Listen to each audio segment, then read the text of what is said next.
the stuff, the stuff, the stuff, the stuff, the stuff, the stuff.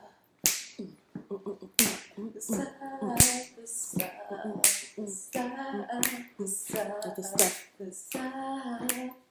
Gotta have it. Oh, oh, the stuff. Oh, oh.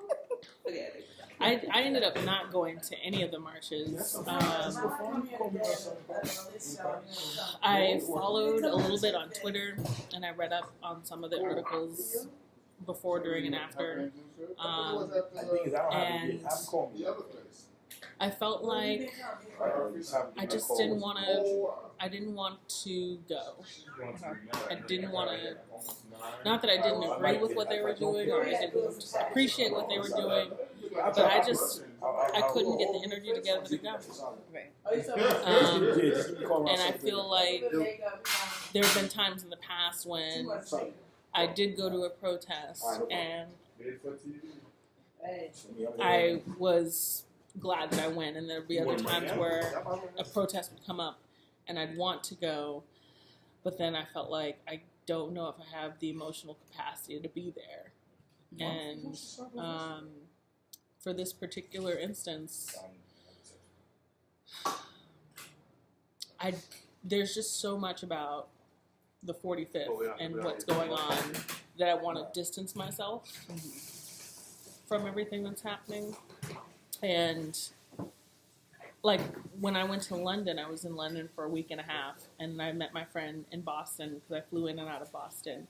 And she was like, I was trying to catch up with her because I hadn't seen her in a while. And so she was like, so did you hear what happened this week since you were in London? I was like, no. What happened here in America? And she spent an hour talking about every day all these things that were going on. And I was just flabbergasted. I was like, that was just a week. It's been a month and some change. And it's exhausting for me. I don't see him. And again, it comes back to not knowing what to do. But that's me. No, but see, I think that's what I mean about like being the fullness of yourself, right? Like you don't have to.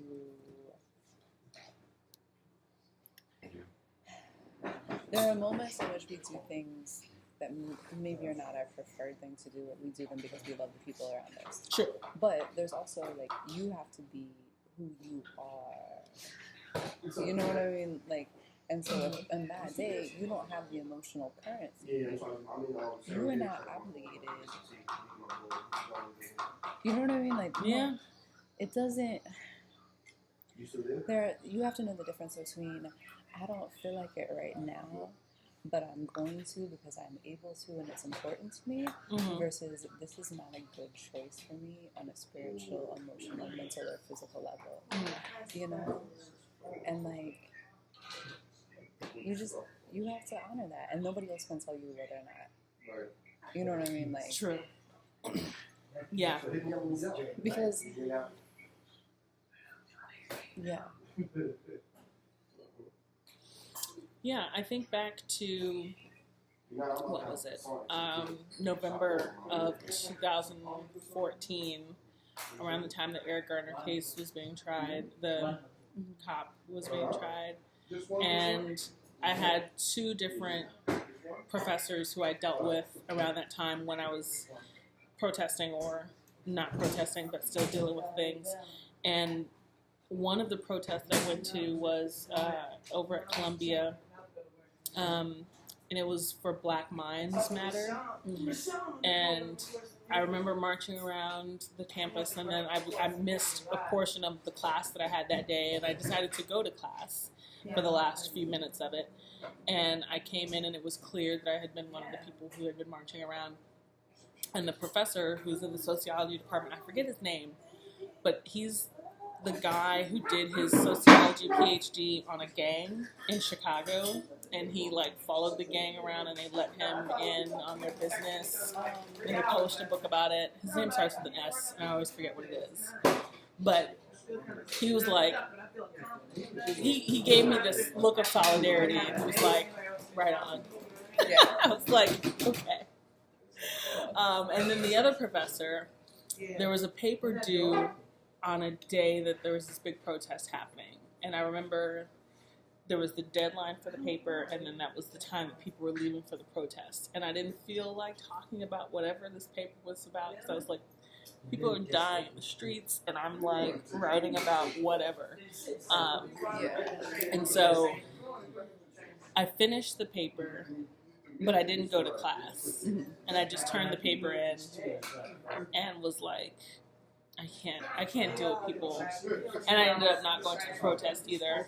And on my way back to my room, I met with someone. I don't remember if it was you or if it was someone else that I met with who lived in McGifford, but we just were like, we just gave each other a hug. And then I sat in my room. But all of these moments, I feel like when I did do something or when I didn't do something, I don't know. I mean, I appreciate what you're saying about needing to be honest and cater to what is spiritually, physically, emotionally, mentally best for me. And I also understand that, I mean, I have bipolar disorder, so that's something that I need to be mindful of. Like, I can be really swept up into things sometimes.